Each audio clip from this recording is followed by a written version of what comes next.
अच्छा स्टूडेंट्स, आज का जो हमारा एरिया है वो कहलाता है financial statements of sole proprietor. वो कहलाता है financial statements of sole proprietor, जिसे हम आसान अल्फाज में कहते हैं फाइनल अकाउंट्स। अब ये फाइनल अकाउंट्स के एग्जाम में या फाइनल अकाउंट्स के एरिया में हमें जो चीजें करनी है वो क्या क्या है हमारे पास, इस पे बात कर लेते हैं। पहली चीज जो हम बनाएंगे वो होती है हमारे पास स्टेटमेंट ऑफ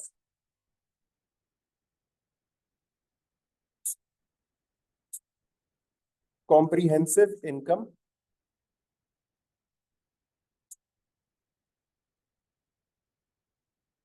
और दूसरी चीज है हमारे पास statement of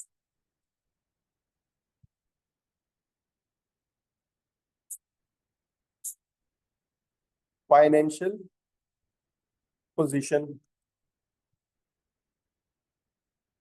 statement of comprehensive income को आप लोग अक्सर इनकम स्टेटमेंट के नाम से भी जानते हो, या फिर जिसे हम प्रॉफिट एंड लॉस अकाउंट कहते हैं।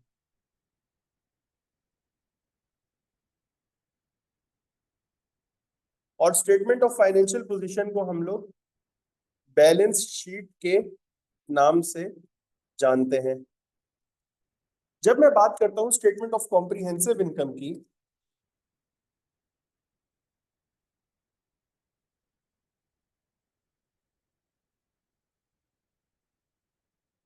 SOCI, और ये है SOFT। अगर मैं बात करता हूं SOCI की, स्टेटमेंट ऑफ कॉम्प्रिहेंसिव इनकम की, तो स्टेटमेंट ऑफ कॉम्प्रिहेंसिव इनकम में मेरे पास दो चीजें आ जाती हैं। पहली चीज है इनकम, दूसरी चीज है एक्सपेंसेस। एक्सपेंसेस दो तरह के आ जाएंगे मेरे पास, एक है ट्रेडिंग एक्सपेंस और दूसरा है other operating expense.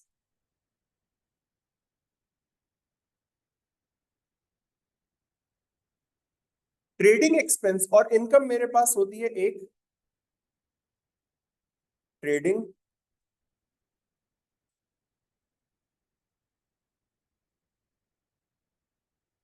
Trading income और दूसरी होती है मेरे पास अदर कॉम्प्रिहेंसिव इनकम।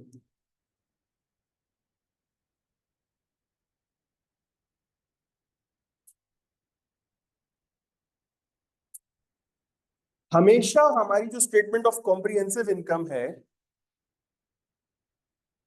वो बनती है for the year and.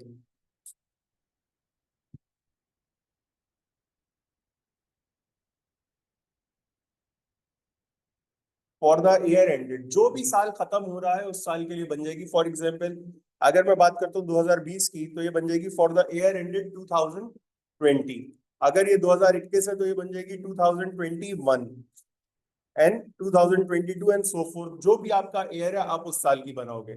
Statement of comprehensive income में जो सबसे पहली चीज मेरे पास आती है वो होती है सेल्स। सबसे पहला अमाउंट जो मैं लिखूंगा वो क्या होगा, सेल्स का। और ये होती है मेरे पास नेट सेल्स। नेट सेल्स का क्या मतलब है? नेट सेल्स का मतलब ये है कि gross sales minus sales return minus any discount allowed. तो ये मेरे पास क्या आ जाएगी, ग्रॉस सेल्स आ जाएंगी, सॉरी नेट सेल्स आ जाएंगी।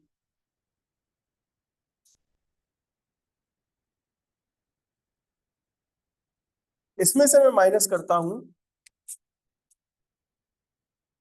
Cost of goods sold.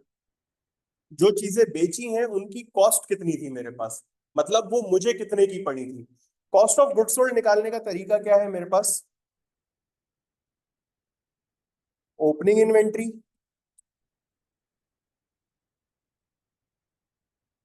Opening inventory में मैं ऐड कर दूंगा परचेजेस, परचेजेस कौन सी होंगी मेरे पास? नेट परचेजेस होंगी। कैसे निकलेंगी? Gross purchases minus purchase return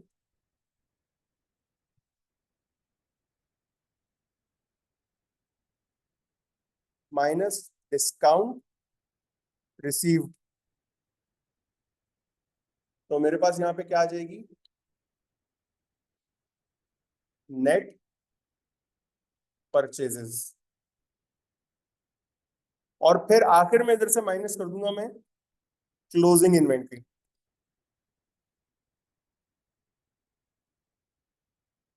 closing inventory की जो वैल्यू है, ये हमने जब पहली दफा पढ़ी थी तो हमने ये पढ़ी थी कहां पर? इन्वेंट्रीज के चैप्टर में, एज इन IAS 2 में, जहां हमें पता है कि इसमें मेरे पास कॉस्ट वर्सेस NRV का कंपैरिजन आ सकता है। जहां पर मेरे पास कॉस्ट वर्सेस NRV का कंपैरिजन आ सकता है, तो मैं इधर से माइनस कर दूंगा अपनी क्लोजिंग इन्वेंट्री। तो मेरे पास क्या चीज आ जाएगी? Cost of goods sold. जब मैं सेल्स में से cost of goods sold minus कर दूंगा,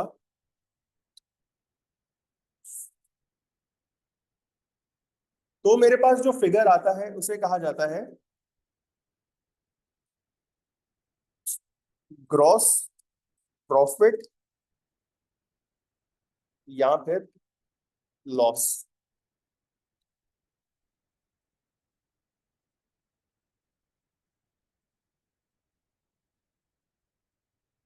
इसमें से मैं माइनस करता हूं हमारे other operating expenses.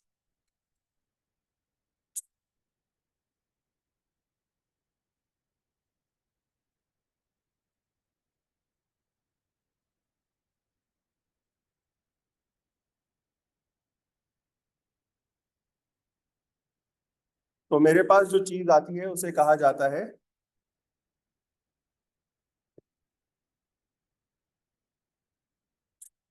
Net profit या फिर लॉस।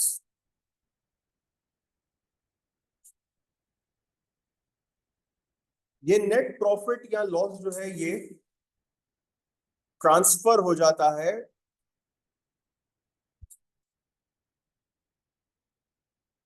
बैलेंस शीट में इक्विटी के पोर्शन में। सवाल ये है कि सर ये जो अदर ऑपरेटिंग एक्सपेंसेस आपने लिखे हैं, इसमें मेरे पास क्या क्या चीजें आ जाएंगी? अदर ऑपरेटिंग एक्सपेंसेस में मेरे पास जो चीजें आएंगी, अब पहले उस पर वर्किंग कर लेते हैं।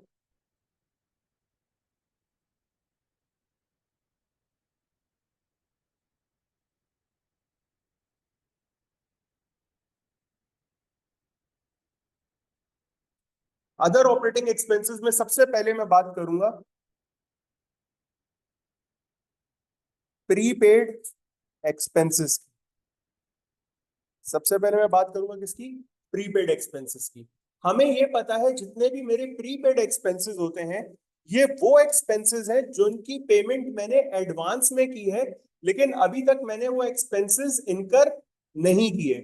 तो अगर आपको सवाल में कोई भी प्रीपेड एक्सपेंस गिवन है, कोई भी, फिर चाहे वो सैलरी हो, चाहे वो एडमिनिस्ट्रेशन कॉस्ट हो, चाहे वो रेंट हो, चाहे वो कोई भी XYZ चीज हो, तो आपको अपने प्रीपेड एक्सपेंस ऑपरेटिंग एक्सपेंसेस से सब्ट्रैक्ट कर लेने हैं, माइनस कर लेने हैं। Subtract from operating expenses. दूसरी चीज है मेरे पास अक्रूड एक्सपेंसेस। अक्रूड एक्सपेंसेस एक ऐसे एक्सपेंस को कहा जाता है जो मैंने इनकर कर लिया है लेकिन जिसके लिए अभी तक मैंने पे नहीं किया। जो मैंने इनकर कर लिया है लेकिन जिसके लिए मैंने अभी तक पे नहीं किया। Accrued expenses will be added to operating expenses, क्योंकि ये वो एक्सपेंस है जो मैंने इनकर तो कर ली है, अभी पेमेंट नहीं की, तो क्या हुआ? एक्सपेंस इनकर हो गया। एक्सपेंस इनकर हो गया तो वो मेरे ऑपरेटिंग एक्सपेंसेस में आएगा। फिर चाहे वो किसी भी नौयत का अक्रूड एक्सपेंस हो, चाहे वो रेंट हो, चाहे वो बिजली का बिल हो, चाहे वो गैस का बिल हो, चाहे वो वेयर हाउस का किराया हो, चाहे वो लोगों की सैलरीज हो। अगर वो अक्रूड है तो वो मेरे पास अक्रूड एक्सपेंसेस में आएंगे। अब यहाँ पर एक चीज समझने वाली ये है कि जो आपके प्रीपेड एक्सपेंसेस हैं ये आपके चले जाएंगे स्टेटमेंट ऑफ फाइनेंशियल पोजीशन में,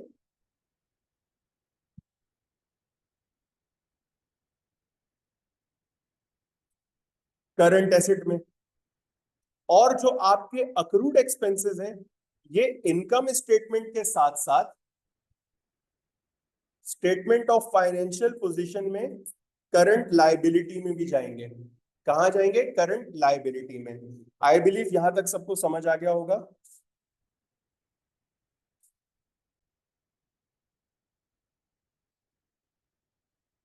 अच्छा जी। अदर ऑपरेटिंग एक्सपेंसेस में जो मेरे पास दूसरी चीज आती है वो है मेरे पास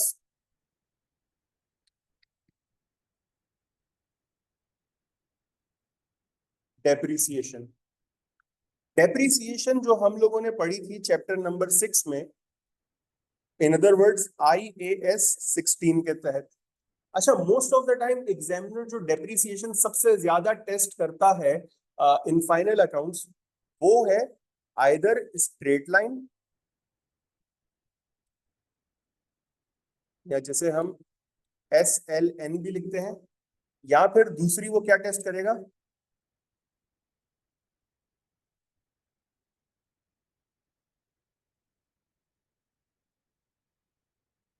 डिमिनिशिंग बैलेंस मेथड, या जिसे हम कहते हैं रिड्यूसिंग बैलेंस मेथड।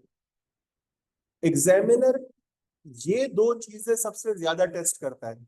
बहुत कम देखा गया है कि एग्जामिनर आपसे सम ऑफ ईयर मांग रहा है या यूनिट्स प्रोडक्शन मांग रहा है। ज्यादातर एग्जामिनर जो फाइनल अकाउंट्स के सवाल में टेस्ट करता है वो क्या है? या तो स्ट्रेट लाइन या फिर रिड्यूसिंग बैलेंस मेथड। हमें पता है कि डेप्रिसिएशन हम कैसे निकालते हैं। अगर स्ट्रेट लाइन है तो cost minus scrap value divided by estimated useful life. और अगर रिड्यूसिंग बैलेंस है तो cost multiply by rate for first year for, बल्कि कॉस्ट की जगह मैं मेंशन कर देता हूं यहाँ पे value multiply by rate. Value उसकी कॉस्ट भी हो सकती है अगर एसेट नया है, और अगर एसेट पुराना है तो उसकी नेट बुक वैल्यू पे आप वर्किंग कर दोगे। तीसरा जो एक्सपेंस आता है मेरे पास,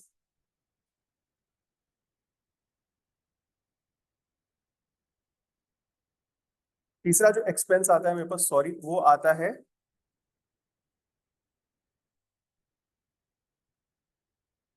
बैड डेट्स। बैड डेट्स में मेरे पास दो तरह के एक्सपेंसेस आ जाते हैं। एक बैड डेट रिटन ऑफ, और दूसरा allowances for doubtful debts. Allowances for doubtful debts, जरा समझना इस चीज को। रिटन ऑफ का क्या मतलब है कि ये पैसे तो अब वापस नहीं मिलेंगे।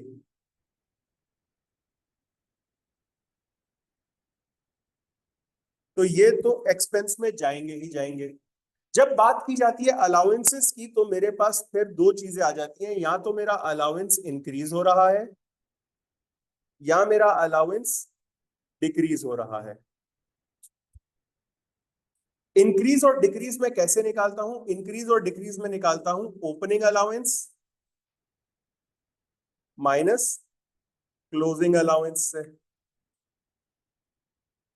Opening allowance minus closing allowance से। अगर मेरा ओपनिंग अलाउंस ज्यादा है और क्लोजिंग अलाउंस कम है तो मेरा अलाउंस क्या है? डिक्रीज है। अगर मेरा ओपनिंग अलाउंस कम है और क्लोजिंग ज्यादा है तो मेरा अलाउंस जो है वो इंक्रीज है। अगर मेरा अलाउंस इंक्रीज हो रहा है तो वो मेरे बैड डेट के एक्सपेंडिचर को इंक्रीज कर देगा। अगर मेरा अलाउंस डिक्रीज हो रहा है तो वो मेरे बैड डेट के एक्सपेंडिचर को क्या कर देगा? डिक्रीज कर देगा। आई बिलीव ये चीज सबको समझ आ रही होगी। अब इसमें एक चीज और है कि क्लोजिंग अलाउंस का सर हम क्या करते हैं? तो एक बात याद रखिएगा, क्लोजिंग अलाउंस आप अपने अकाउंट रिसीवेबल से डिडक्ट कर लेंगे। स्टेटमेंट ऑफ फाइनेंशियल पोजीशन में करंट एसेट में अकाउंट रिसीवेबल से डिडक्ट कर लेंगे आप अपने क्लोजिंग अलाउंस को। आई बिलीव ये चीज सबको समझ आ रही होगी। ये हमारे पास बेसिक जो एक्सपेंसेस हैं, जो ऑपरेटिंग एक्सपेंसेस में हमारे पास आ सकते हैं, इनकी हमें वर्किंग करनी होती है। देखो मैंने अभी ऑपरेटिंग एक्सपेंसेस को तोड़ा नहीं है, तोड़ना इन द सेंस मैंने आपको बताया या तो प्रीपेड या अक्रूड एक्सपेंस होंगे, या डेप्रिसिएशन होगा, या बैड डेट होगा। मैंने अभी आपको ये नहीं बताया कि वो रेंट है, सैलरी है, वो कोई भी नौयत का एक्सपेंस हो सकता है। अगर अक्रूड एंड प्रीपेड है तो वो किसी भी नौयत का एक्सपेंस हो सकता है, वो चाहे रेंट हो, एडमिनिस्ट्रेटिव कॉस्ट हो, मार्केटिंग कॉस्ट हो, कॉस्ट ऑफ सेलिंग गुड्स हो, कुछ भी हो सकता है, वो कुछ भी हो सकता है, आइदर अक्रूड या प्रीपेमेंट में वो आपको देगा ये चीज। अच्छा, अक्सर हमारे पास एक्सपेंसेस ऐसे आते हैं जिनकी कोई वर्किंग नहीं हमें मांगता, एग्जामिनर बोलता है भाई ये एक्सपेंसेस इतने हैं, इतने चले जाएंगे, तो उनको देख के कंफ्यूज नहीं होना, उनको देख के कंफ्यूज नहीं होना। जो एक्सपेंस एग्जामिनर ने जिसके आपको पॉइंटर्स दिए हैं आप उन पे वर्किंग करेंगे, जिसके पॉइंटर्स नहीं गिवन उनको इग्नोर करो, उनको छोड़ दो, उनको देख के कंफ्यूज हमने नहीं होना, बिल्कुल नहीं होना। आई बिलीव ये चीज सबको समझ आ गई होगी कि ऑपरेटिंग एक्सपेंसेस और cost of goods sold, gross profit और नेट प्रॉफिट कैसे निकाला जाता है। ये हमारा statement of comprehensive income complete हो गया है।